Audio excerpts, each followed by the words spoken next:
जब भी बात नवरात्र की आती है तो हमारा दिमाग पाठ पूजा, देवी माँ की अर्चना आरती तक ही सीमित रह जाता है। लेकिन क्या आप जानते हैं कि नवरात्र का त्योहार क्यों मनाया जाता है? इसकी मान्यता क्या है? सदियों से हम नवरात्र का त्योहार मनाते आ रहे हैं, व्रत रखते आ रहे हैं। देश के अलग अलग हिस्सों में अलग अलग तरीकों से इस त्योहार को मनाया जाता है।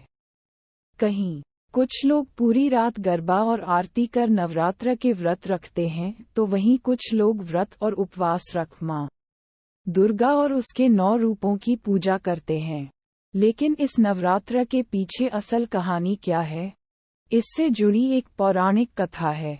महिषासुर नाम का एक बड़ा ही शक्तिशाली राक्षस था। वो अमर होना चाहता था और उसी इच्छा के चलते उसने ब्रह्मा की कठोर तपस्या की। ब्रह्मा जी उसकी तपस्या से खुश हुए और उसे दर्शन देकर कहा कि उसे जो भी वर चाहिए वो मांग सकता है। महिषासुर ने अपने लिए अमर होने का वरदान मांगा। महिषासुर की ऐसी बात सुनकर ब्रह्मा जी बोले, जो इस संसार में पैदा हुआ है उसकी मौत निश्चित है, इसलिए जीवन और मृत्यु को छोड़कर जो चाहो मांग लो। ऐसा सुनकर महिषासुर ने कहा, ठीक है प्रभु, फिर मुझे ऐसा वरदान दीजिए कि मेरी मृत्यु ना तो किसी देवता या असुर के हाथों हो और ना ही किसी मानव के हाथों, अगर हो तो किसी स्त्री के हाथों हो। महिषासुर की ऐसी बात सुनकर ब्रह्मा जी ने तथास्तु कहा और चले गए। इसके बाद तो महिषासुर राक्षसों का राजा बन गया। उसने देवताओं पर आक्रमण कर दिया।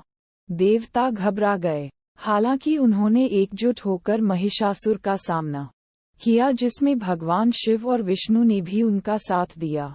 लेकिन महिषासुर के हाथों सभी को पराजय का सामना करना पड़ा और देवलोक पर महिषासुर का राज हो गया।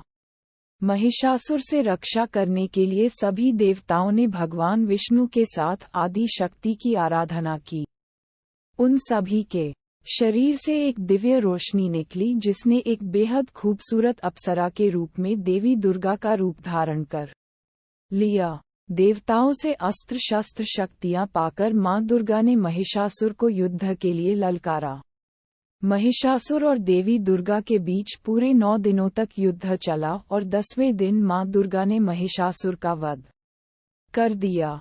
इसलिए पूरे 9 दिनों तक नवरात्रि का त्योहार मनाया जाता है। ऐसे ही हिंदी कहानियां सुनने के लिए चैनल को सब्सक्राइब करें।